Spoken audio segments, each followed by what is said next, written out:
Alright everyone, protesters in Venezuela have laid siege to and burned down Hugo Chavez childhood home. You see, violence has gone now, by the opposition honestly, has gone beyond just ire at Maduro, who is an asshole and should be impaled or something like that. It's gone past just saying, oh well, Maduro's killing everybody, we're all starving and our country's fucked up even though it shouldn't be, and has gone to its actual proper cause, which was not Nicolas Maduro, who just continued crappy socialist policies that didn't work, and on to Hugo Chavez. They've destroyed a bunch of statues of Chavez, you know, leader of the so-called revolution there, aka the coup, whereby the state began controlling everything and they decided to piss away everybody's productivity and set up state-run stores. I keep having people claiming to me, you know, after half a decade of everyone saying, yes, Venezuela indeed, it is true, paradise, utopian socialism, all of a sudden, now that it's collapsing,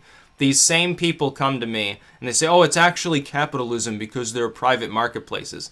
Yes, there are. There are also state-run stores that compete directly with that very limited private market.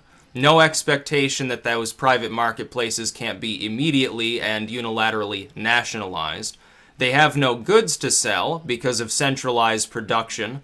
They have no goods to sell because of constant debt payments, a form of, oddly enough, austerity that nonetheless is required to keep the country from utterly collapsing. And I mean collapsing beyond limited-scale revolution or civil war, which it's already at, into utter anarchy so that even the military goes AWOL for a while.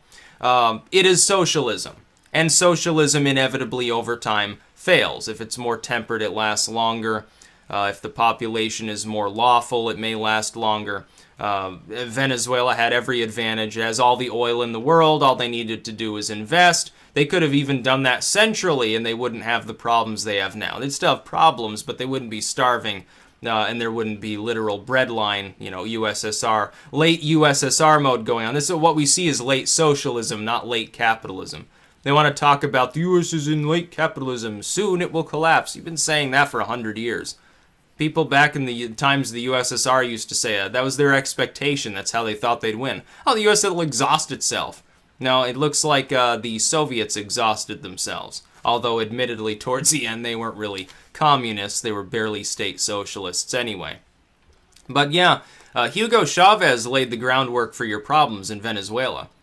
A lot of people don't realize it. They still hold Chavez up on a pedestal. They say, well, Nicolas Maduro is the problem. He's ineffective at distribution or ineffective at governing in general. No, Hugo Chavez pissed away your productivity for years that should have been used, at least in part, to develop other aspects of the economy.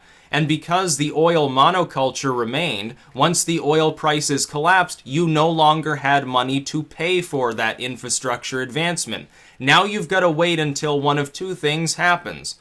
The Maduro regime collapses, and socialism there is replaced by a true functioning private market, a true functioning, more or less capitalistic state. True capitalism with the interventionism in the world today is virtually unobtainable. There are no true capitalist nations currently in the world today. The closest thing you have is a more or less free market that nonetheless is like at least 25% state interventionism and thus high taxes to pay for social programs. But that system works a lot better than Maduro's system, obviously, especially if you diversify your economy. The second possibility is an oil price rise. That is, oil prices go back up, 120, 130 a barrel, and then you can make ends meet. The debt payments wouldn't be a problem. People would get their food again. You could import food and so forth. That won't happen, though. So there's only one real possibility, which is revolution in Venezuela. A real one.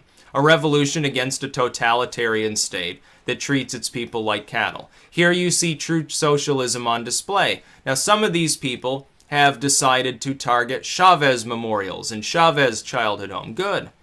Because Chavez is responsible for your problems, not Maduro. Maduro's just continuing the same fucking policies Chavez already put into place. If Hugo Chavez if he hadn't died, and he were still the leader of Venezuela, the situation would be fundamentally the same. There are people who don't realize this. Maduro's approval is like 15-20%. People, half of them still love Chavez. Say, oh, you know, glorious leader, fatherland, stuff like that. He's the one responsible. He created the situation that led to your current misery. Maduro didn't do that. He just continued it. That's all that happened. Now, Maduro does need to be thrown out on his ass. Probably Gaddafi'd or something like that. But you can't blame him for instituting the primordial economic situation that actually exploits Venezuelan people. That was Chavez doing. It has nothing to do with Maduro. It's like blaming Raul Castro or, you know, whatever military general is currently actually in charge of Cuba for widespread poverty there. No, it was fucking Fidel's fault. You know, the fact that he's dead and no longer in power doesn't matter. He's the one that perpetuated that situation for so long that it fell backwards and you know, the streets of Havana still look like they're stuck in the 40s and 50s. You know, Cuba's, you know, looks rather beautiful.